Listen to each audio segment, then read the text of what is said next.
모든 사람이 죽은 것 같이 그리스도 안에서 모든 사람이 삶을 얻으리라. 그러나 각각 자기 차례대로 되리니 먼저는 첫 열매인 그리스도요, 다음에는 그가 강림하실 때 그리스도에게 속한 자요, 그 후에는 마지막이니 그가 모든 통치와 모든 권세와 능력을 멸하시고 나라를 아버지 하나님께 바칠 때라. 아멘. 여기에서 보면 첫째 부활, 첫 번째 부활은 첫 열매인 예수 그리스도다. 첫 열매인 예수 그리스도다. 예수님은 이미 부활하셔서 첫 열매로 이렇게 우리에게 보여줬습니다. 그 다음에는 그가 강림하실 때 그리스도에 속한 자다라고 이야기합니다.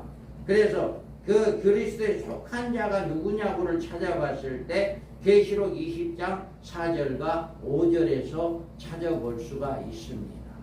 바로 이와 같이 고린도전서에서 부활의 순서를 이야기하고 있고, 그 부활의 순서를 이렇게 바로 찾을 수 있는 방법은 계시록 이 첫째 그리스도에 강림하실 때 그에 붙은 자가 누군가라고 하는 것을 찾아봤을 때 계시록 20장에서 우리가 찾아볼 수가 있습니다.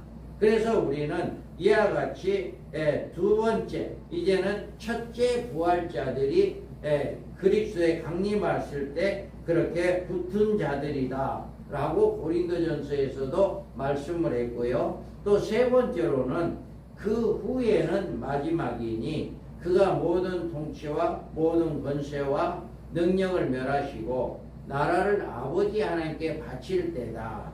다음에 이와 같이 그 후에는 마지막이다 라고 이야기합니다. 그래서 둘째 부활이 아닙니다. 둘째 부활이 아니라 마지막 부활이에요. 마지막 부활. 그래서 마지막 부활이라고 했을 때 계시록 20장 5절에 보면 그 나머지 죽은 자들은 천년이까지 차기까지 살지 못하더라. 이것이 첫째 부활이라 라고 이렇게 말하고 있습니다. 그래서 첫째 부활자의 모든 죽은 성도들이 그 마지막에 부활하게 된다라고 하는 것을 이렇게 말씀을 하고 있습니다. 그래서 계시록 우리가 20장 11절에 보면 또 내가 크고 흰 자와 그 위에 앉으신 이를 보니 땅과 하늘이 그 앞에 피하여 간대었더라. 이렇게 말씀해서 완전히 없어지고 난 다음에 천년왕국이 완전히 없어지고 백보자 심판 때에서 이제 심판되어서 부활하게 되어진다라고 하는 것입니다. 그래서 요한복음 5장의 29절에 보면 선한 일을 행한 자는 생명의 부활로 악한 일을 행한 자는 심판의 부활로 나온다라고 이렇게 말하고 있습니다. 그래서 주님이 재림할 때 모든 성도가 부활하는 것이 아니라 그리스도에게 붙은 자, 속한 자, 첫째 부활자들이 먼저 부활을 하게 되고, 그 나머지 모든 성도들은 천년왕국이 차기까지 천국에서 안식을 누리고 있다가 백보자 심판 때에 나와서 부활하게 되어진다라고 하는 것을 우리가 잘 알 수가 있습니다. 그래서 이런 문제들을 해석을 하는 방법은 이렇게 문장적 해석을 통해서 다른 해석이 나온다라고 하는 것입니다. 그 다음에 우리가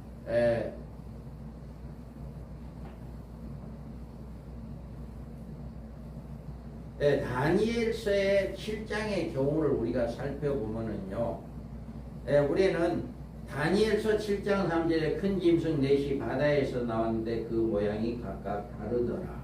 다음에 자, 다니엘서에서는 짐승 넷이 바다에서 나왔어요. 그런데 모양이 각각 달라요.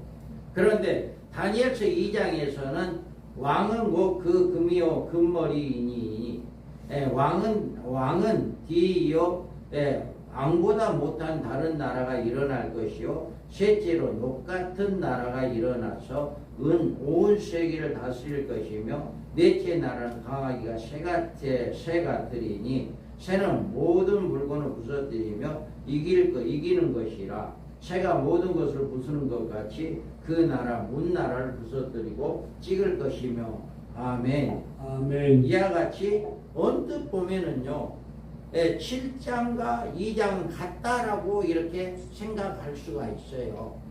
또 많은 사람들이 7장과 2장에 이제 신상에 대해서 바다에서 나온 네 짐승과 같다라고 이렇게 해석을 하는 분들도 많이 계십니다.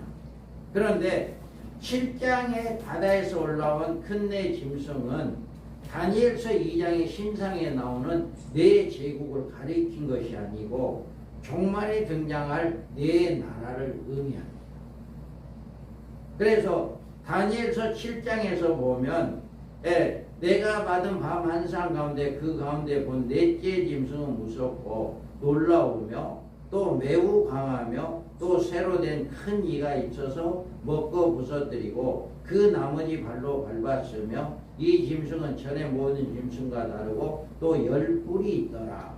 아멘. 이와 같이 이 문장을 봤을 때는 2장과 너무 흡사해요. 네 번째 나라가 넷째 나라나 여기에 네 번째 짐승이 너무나 흡사합니다. 내용적으로 봤을 때 이러다 보니까 이것을 통해서 이제 2장과 7장 같다 그렇게 생각을 합니다. 그런데 이런 사실은 네 번째 짐승은 먼저 나온 세 짐승과 동일한 시대에 활동하는 네 번째 짐승이 나머지 세 짐승을 굴복시키고 있다는 사실을 알 수가 있어요. 그러니까 다니엘서에서 2장에서는 시대가 다릅니다. 네 번째 나라와 첫째는 바벨론, 메데바사, 헬라, 노마 이렇게 하면 그 시대가 다 다르잖아요. 그런데 다니엘서 7장에서 나오는 이 시대는 동시대를 이야기하는 거예요. 동시대.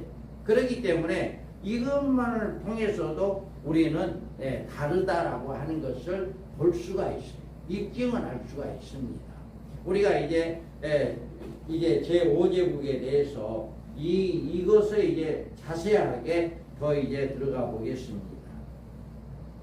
그러므로 언제나 이런 문제들을 해결하기 위해서는 문제가 된 사건이나 계시의 해석에는 합리적인 논리를 따라서 이렇게 해석을 해야 합니다.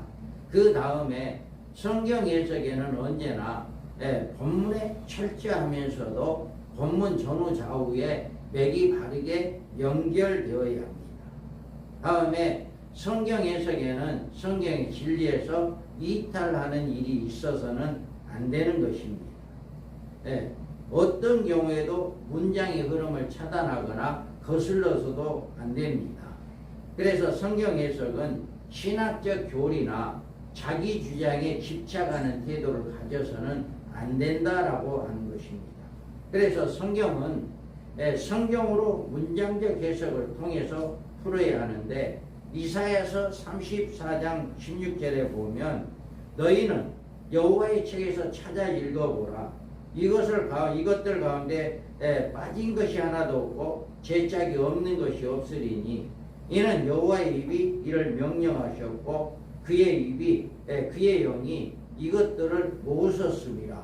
아멘. 이와 같이 우리에게 성경은 성경으로 짝을 찾아서 어떤 문제들을 우리가 첫째 부활이라든가 마지막 부활이라든가 또 이제 이렇게 7장인가 2장에 대한 문제들 이런 모든 문제들을 우리가 살펴봤을 때 성경에서 성경으로 해석을 되어야 하고 우리가 이렇게 어떤 문제들을 문장적 해석으로 문제들을 잘 문장의 흐름을 차단하거나 거슬러서는 안 되고 우리가 잘 해석을 해서 어떤 신학적인 교리나 자기 주장이 집착하는 그런 태도를 가져서는 안 되고 오직 성경에서 그 문제를 해석을 하는 이런 역사가 일어나야만이 바른 해석을 할 수 있다라고 하는 것을 우리가 알 수가 있습니다. 우리가 먼저 이 첫 시간에 우리는 계시록 1장 1절에서 하나님께서 예수 그리스도에게 주시고 예수님은 천사를 통해서 요한에게 주었고 요한은 그 종들에게 주기 위해서 이 계시록을 기록하고 있다. 그래서 이 계시록은 그 받은 그 종들이 누구냐라고 했을 때 우리는 오직 마지막 때 쓰임 받은 종들로 많은 성도들을 이렇게 천년왕국에 들어가는 신부단장시키는 그 일에 전념하는 일깨우는 그런 종들이 되어야 하고 우리 하나님으로 인침을 받고 우리가 1260일 동안 복음을 증거하여 첫째 부활자로 왕노릇하는 이런 축복을 받게 되어야 된다라고 하는 것을 우리가 잘 깨닫고 우리는 이 말씀을 바로 성경적인 어떤 신학적인 그렇게 풀기보다는 성경에서 성경으로 짝을 찾고 문장적 해석으로 잘 해석하여 많은 성도들 옳은 대로 인도하는 우리 모든 하나님의 종들 되기를 주님의 이름으로 축복하겠습니다. 우리 잠시 쉬고 한 10분 20분 쉬고 또 이제 들어가겠습니다. 성모님 오느라고 고생했습니다. 고생했습니다. 고생했습니다. 고생했습니다. 장성이나 단양이나 비슷할까? 장성이나 단양. 우리 장 목사님 그러니까 왜 팔에 뭐가 많이 붙었네? 너는 막 최고 바쁜 때네. 뭐가 많이 뭔얘기해 지금? 상포. 상터? 반갑습니다. 목사 여기다가 이거 물리대서 오느라고 고생했어. 오늘 많은 양 보이네. 신경이